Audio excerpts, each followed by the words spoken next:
tell us about Elon and Vivek coming to the Hill yesterday and the Doge meeting. What went down? Yeah, Charlie, great to be on. Merry Christmas to you. We're a pretty good state of affairs right now when you've got the administration coming in. I was down in Florida with some friends just a couple days ago. Come back, we've got Elon and Vivek meeting with the Republican conference to talk about what they're going to do with Doge, right? This Department of Government Efficiency. My only complaint is that efficiency really should be elimination more than efficiency. But at the end of the day, we had a really good conversation. I think their primary and best role is going to be to expose the absurdity of government spending, demonstrate to the American people, which will then increase pressure on Congress to do its job. But also the incoming administration, Russ Vought coming in as the OMB director, those guys will be able to work closely with them, and they are already working closely to identify, where they can cut. But it's not just waste, it's not just, the fraud and abuse. Those terms get thrown around a lot. We've got to remember that Congress for too long has just been writing blank checks. And that was the one thing I said somewhat critically or introspectively of Congress yesterday in front of Elon and Vivek. Guys, you're looking for the enemy, and the enemy's here. Like, if you look in the room, look in the mirror, Congress has been funding this stuff for way too long. So let's all get on board. Let's applaud Elon and Vivek, but now let's deliver. Congress has to do our job. We have Article 1 authority with the power of the purse. Let's get it right this time. So I have a wonky question here, Chip, that is being debated and has definitely been discussed in transition circles, both publicly and privately. If the executive branch is appropriated from Congress, let's say $200 billion for the Department of Education, and the Department of Education, Linda McMahon, is doing a great job, and the president only spend $150 billion, is the executive branch allowed to then send that money back to Congress and say, this was unnecessary, thanks so much, here's $50 billion back? So what you're talking about in broad terms is what my friend Russ Vought and others have been talking about is impoundment. And that is the authority of the president effectively to not spend all of the money that Congress sends to the president. I happen to believe that that is, in fact, constitutionally correct, that we appropriate, the president and the executive function can choose within some degree of reason, right? This is always some of the questions that you have to deal with about, how far you can go. I don't think the president has the unilateral authority to just say, I'm zeroing out an agency without Congress saying, oh, hold on a second, we appropriated for the Department of Defense X. You can't just zero that out. But I think if the president says, look, there's waste, there's fraud, I don't agree with these particular directions, I'm going to direct as the executive this particular agency to go do ABC. Maybe it's the Department of Homeland Security.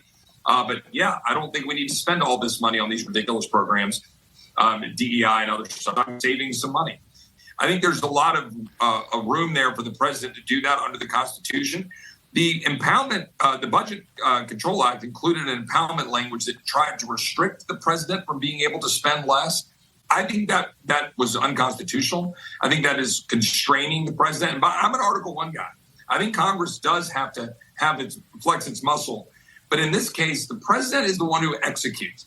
So Congress hears the appropriations. He wants to spend less. I think he has the authority within some degree of reason to do that and should. And I think Elon and Vivek, Russ Vought, and others will be ready to do that.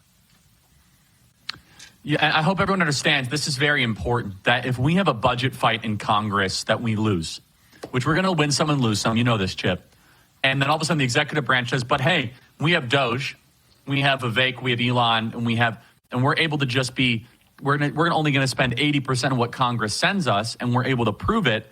You can then actually cut spending even if Congress fails the test. Potentially, theoretically, if the Supreme Court can come in favor of the Impoundment Act.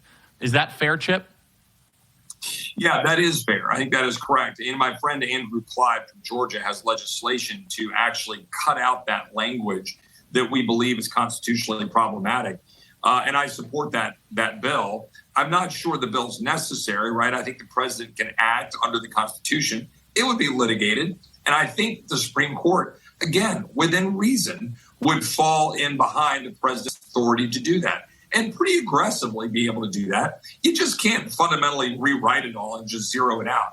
So, courts would probably set some parameters. I think Congress could probably set some parameters, but I don't think Congress can say that the president is unable to reduce the spending. It will be critical, to your point, for the president through his OMB and through all the people working with him and for him. Doge is kind of its own, island over here. I'm not even 100% sure yet how it will be formally structured.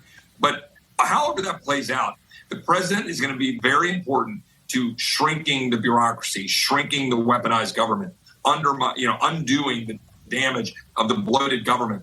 Congress needs to come in behind them and do smart appropriations and back them up and say, no, you do have the authority to do that. We support you doing that. And here are our appropriations bills. But I don't want Congress to be absolved of the responsibility to pass responsible appropriations bills and handle the reconciliation process properly. We still must do that. It's critical. Trust me, I agree. I'm skeptical at times that the beast is going to be able to be stood up to. So am I. That's where I think the executive branch having some agility and some capacity could end up saving hundreds of billions of dollars. And with that, calm the bond markets a little bit. Hope everyone understands this, is that the bond markets will look for signals that spending will get under control and the deficit can be controlled. Inflation is being driven by our deficit. That simple. We are creating money out of thin air and purchasing bonds, and it gets flooding into the system.